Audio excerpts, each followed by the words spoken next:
This is The Tea Project with your host, Gadiel and Michelle, a husband and wife duo where they will be discussing personal finance, managing a household, and so much more. Gadiel is a father, husband, a military veteran, and a lawyer. Michelle is a mother, wife, boss, and above all, a productivity enthusiast. Each week, they will be providing you with fresh and valuable content, so stay tuned. And now, welcome to The Tea Project. Hey folks, welcome to another episode of Money Talks on Tea Project.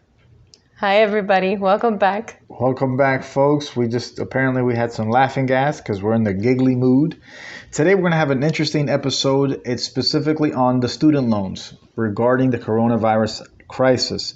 The federal government implemented part of the CARES Act that did a lot for the economy, a lot for taxpayers, a lot for employers, employees, independent contractors. But right now, we're going to specifically talk about student loans, specifically federal loans. What we're about to say does not apply to private loans.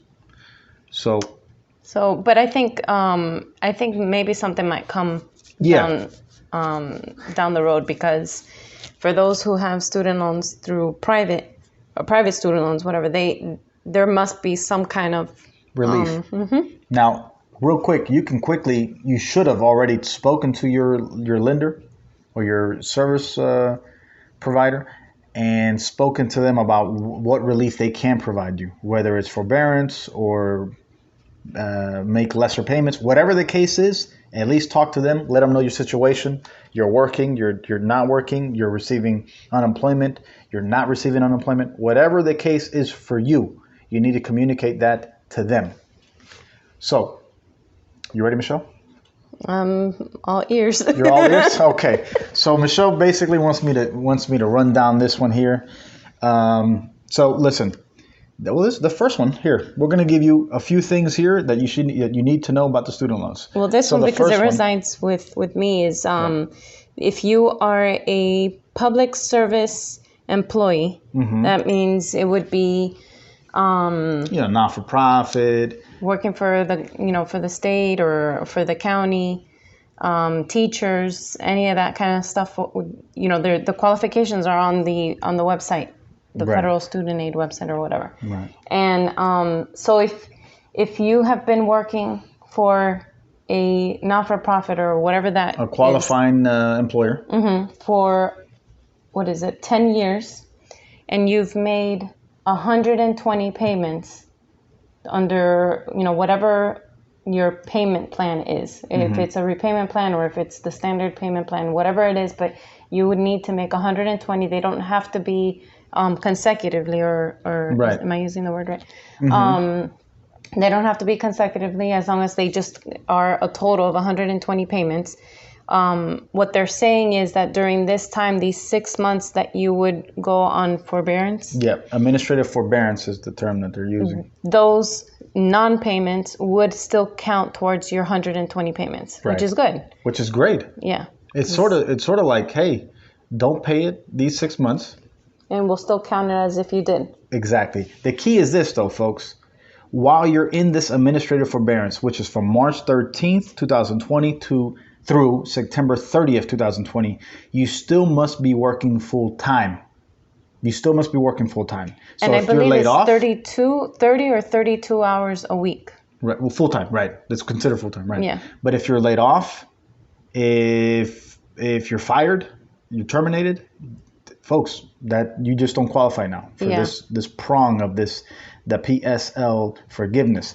You must still be working full time with this qualified employer, if it's a not-for-profit or a local government agency, whatever the case is, in order for this to continue, for these months to continue to be counted towards the PSLF program.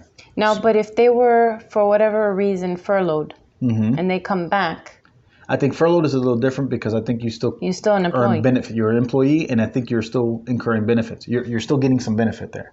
So that one, I think you need to talk to your whoever your loan service provider is, Navient or whoever it is, you need to talk to them and be very precise with them on, hey, I've been furloughed.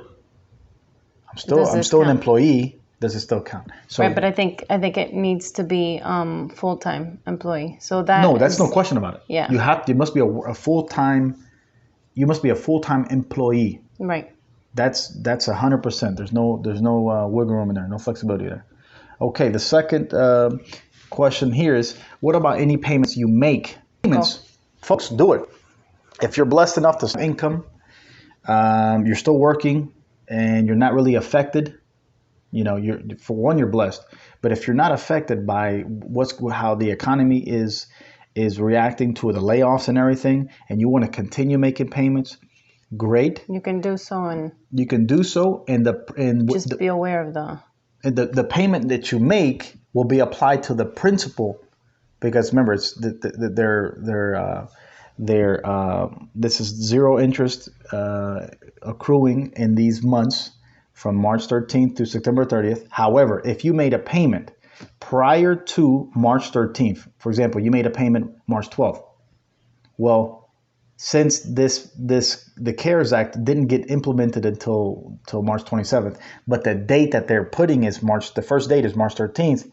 Unfortunately, if you made the payment March 12th and you have some interest and principal in that payment, it is what it is. But if you make a payment on or after March 13th, it all gets applied to the principal. Which is your way of, a head start to. Yeah. You can catch up, or you can make a big dent on your balance there. Right. And if you're close to paying it off, pay it off, folks. Don't just because they've done the administrative forbearance, pay it off. Mm-hmm. But if you can't, take advantage that you don't have to pay. Okay.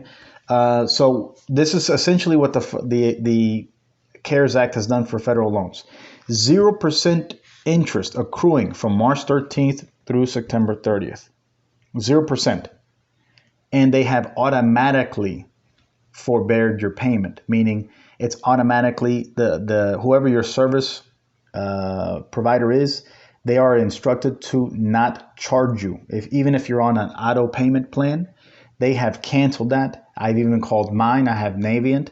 I've called them. They said, don't worry about it. We've already canceled it. I checked on the website and confirmed, because I don't want to just take their word for it. I need confirmation, folks. So what if you've made a payment, a minimum payment? It's a good question. Good question. Or after. After March. If you made a payment on March 13th or after, that can be refunded. But you have to call your service provider and request the CARES Act has permitted refunds. So any payment that you make from March 13th through September 30th, you've paid it and you said, you know what, I need that money back because they just left me off. I'm laid off. I was good then, but I'm not working now. This is like your only chance where you can get a refund and it's acceptable, at least a student loan refund. I mean, this is the only time. So you can request a refund and they will give it back to you. No questions asked. Another important thing is we already talked about auto debts suspended automatically. Continuing making payments. We talked about that too. Defaulted loans. This is a good one, folks. So if you've already defaulted on your loan and the IRS, either the IRS or your employer is garnishing a portion of your, let's split it in two. The IRS is garnishing your tax refund, right? If they're doing that because you're defaulted, they will stop doing it. Automatically if you haven't filed your tax return. So if for whatever reason you waited until after March 13th to file your tax return and they've been garnishing your tax refund for years, they won't do it this time around. Now, if you've already filed your tax refund prior to March 13th, the law was in effect there, so they're going to keep that refund. However, if you haven't filed it yet, you're lucky because they're going to give you your full refund with the portion that would have been garnished had this CARES Act not been implemented. So that's a good thing. Another thing is for employees. that have their salary being garnished by the IRS because you have defaulted. Well, from March 13th, these are key dates, March 13th, September 30th. These months, anytime you receive a paycheck from your employer, the IRS will not garnish your wages because of a defaulted student loan. And if they do, you can request a refund. That you need to talk to your human resources personnel. So this is extra money in your pocket. So essentially, any defaulted, any student loan borrowers. But like the garnishment, that would be specifically to student loans, right? Yeah, specifically student loans. Not any other item. Not any other item. Okay. Right. So if you've defaulted and either the IRS is taking it from your tax refund or the employer, the IRS is taking it from your wages through your employer, that's stopping, folks. From March 13th, September 30th, you're going to have extra money in your pocket. Essentially, all garnishing is stopping between this time frame, for the exception of child support. The IRS is instructed to continue taking money out from your tax refund regarding child support if the state has already informed, your state, whatever state you live in, has already informed the IRS to start taking money out of your tax refunds because of child support. That's the only administrative enforcement that the IRS is doing regarding the garnishings of your tax refund. What about, how does this affect your credit, or does it not affect? For student, oh, good question. So that's a great question, actually. If the IRS has already hired a collection agency, right, and you're paying through a collection agency for some defaulted student loans, that's going to stop for this time period. That's going to stop. Mm-hmm. And you not paying the collection agency will not affect your credit score, because the government's saying, hey, you know what, for these months, I know we hired a private agency to collect on our behalf, but you don't have to pay them, and it's not going to be impacted on your credit score because you're not making these payments. So, I mean, guys, I hate to say, look, we're going through some tough times right now, guys, but take advantage of these things. Take advantage, folks. Get informed. Take advantage of some of these things. Put your family first. Put your family in a good financial position, so when we finally get out of this crisis, you come out better on the other side. That's the idea. Anything else you want to add? Nope. Okay, folks. If you have any questions, any comments about student federal loans, I'm sure there's going to be information to come. And yeah, we'll and maybe even guidance on private loans. So if you have any questions, folks, leave it in the comments section. Let us know what you want to see or hear next time on the episode. Follow us on YouTube, Money Talks on T Project. Follow us on Facebook. Follow us on Instagram. It's Money Talks. Instagram, it's T Project Podcast. Okay. On YouTube, don't forget to hit the subscribe button. You gotta hit the subscribe. And the bell. Hit the bell, folks, so you get notified when we do a new episode. Lastly, and please leave comments below. We would like to see comments so that we know if we're doing a good or a bad job. And if there's anything that we can answer for you, if we don't know, we certainly have our resources. Absolutely, folks. And lastly, if you want to check us out, podcast on any other platform like Spotify, SoundCloud, Pandora, iHeartRadio, we're on everything. Okay, folks? Stay safe and God bless.